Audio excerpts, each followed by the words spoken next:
Está começando mais um Direito Desportivo em Debate, programa produzido pelo Unifiel, Centro Universitário Fiel, em parceria com o Instituto Ibero-Americano de Direito Desportivo. Hoje o nosso programa recebe, para minha alegria, o Fábio Menezes de Sá Filho, que tem um livro muito legal, que foi sua dissertação de mestrado lá em Pernambuco, na Universidade Católica, não é isso? E que eu fiz parte da banca examinadora à época. Está aqui o livro do Fábio, mostrar para vocês, lançado pela editora LTR aqui de São Paulo. E o Fábio veio lá da linda, encantadora Recife para tratar aqui desses temas que se encontram aqui no seu livro. Um livro que eu tive também a alegria de ser padrinho, né? Prefaciar, apresentar lá para a editora LTR, que é o tal negócio. Ninguém carrega mala sem alça. E a gente ajuda, como fui ajudado, aqueles que realmente merecem. E o seu trabalho e você, pessoalmente, merecia isso. Poxa, muito obrigado aqui, tem já uma dedicatória, né?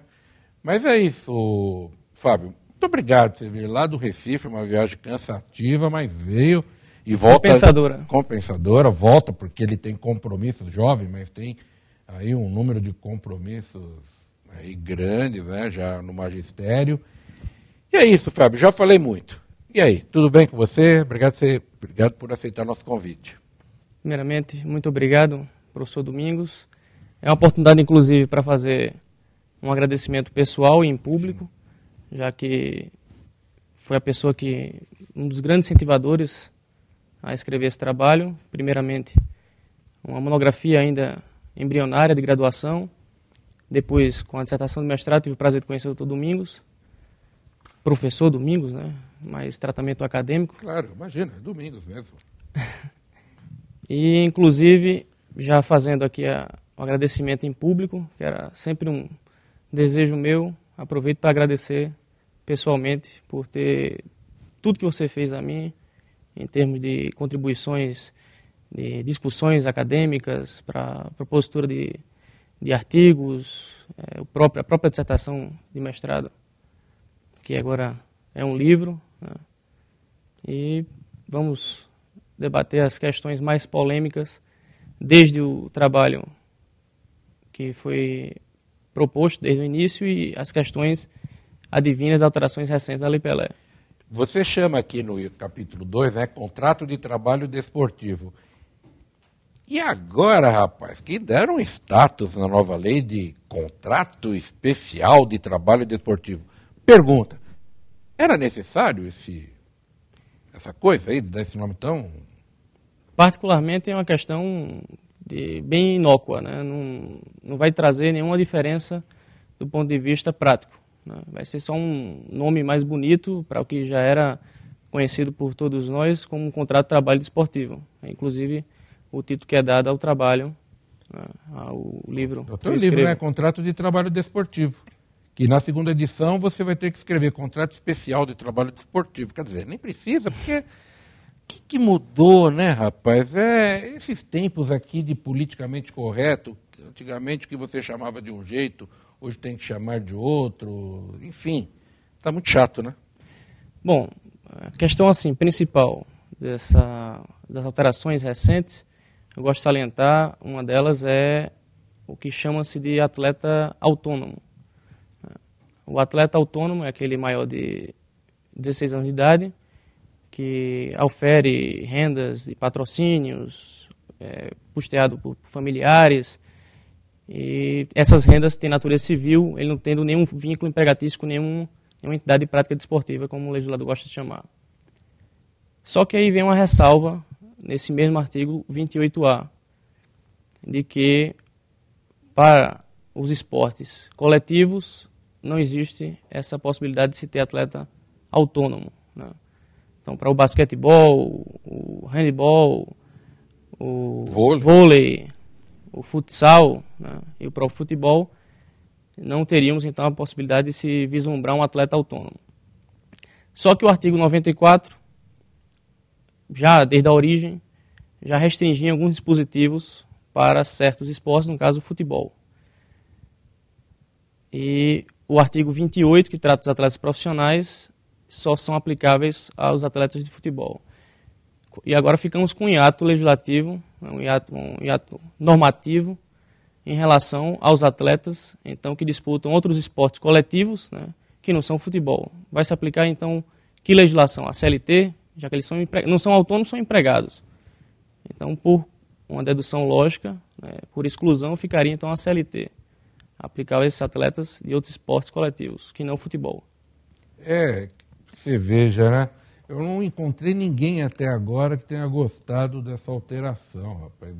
E pessoas como você, que se debruçaram de uma forma séria sobre a lei antiga, percebem, num primeiro momento, da confusão que essa alteração trará ao nosso meio, não só acadêmico, mas principalmente na parte prática, com os novos contratos, os problemas que ocorrerão.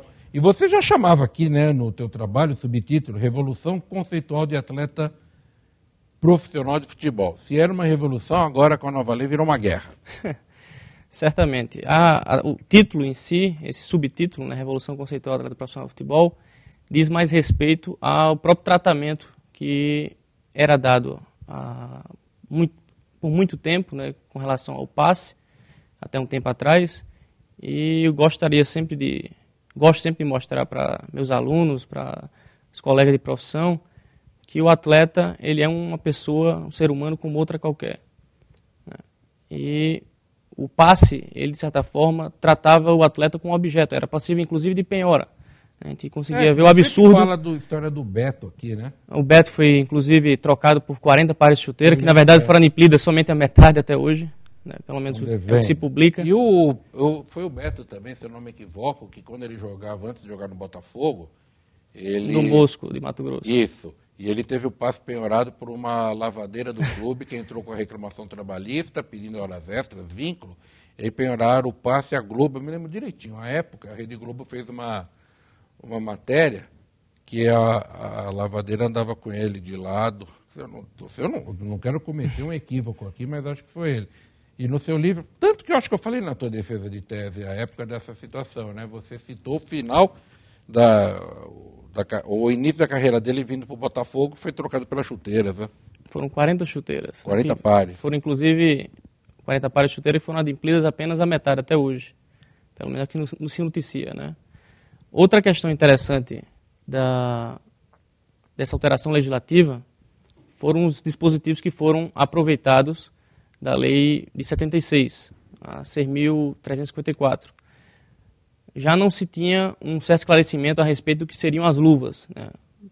Agora que não temos nem, inclusive, o que é que seriam luvas, até porque houve uma desregulamentação. Né? O dispositivo não foi aproveitado na Lei Pelé, não foi incorporado na Lei Pelé, e ficamos agora sem saber o que é luvas. Né? Vamos ficar, então, com a doutrina e as decisões judiciais, que espero formem no futuro um arcabouço jurídico suficiente para ter uma jurisprudência, né? Um enunciado de súmula, uma orientação jurisprudencial, TST, nesse sentido. O seu livro traz, dentre outras coisas, é bom que aqui que você defendeu foi em 2009, né? O começo de 2010. Foi dia 12 de fevereiro de 2009.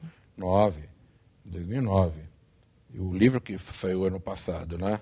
Isso. Bom, porque aí eu estou rememorando que na época, era a primeira vez que eu ia, e única até hoje lá na Católica do Recife, mas você tratou de um negócio interessante que nem mexer em nível acadêmico, acho que você foi o pioneiro e por enquanto o único. É a história da mala preta e mala branca. Sim, é uma questão altamente polêmica e do dia a dia de todos nós, inclusive nos finais de ano, quando aquelas competições estão já no período de definições, né, de quem vai ser campeão, quem vai disputar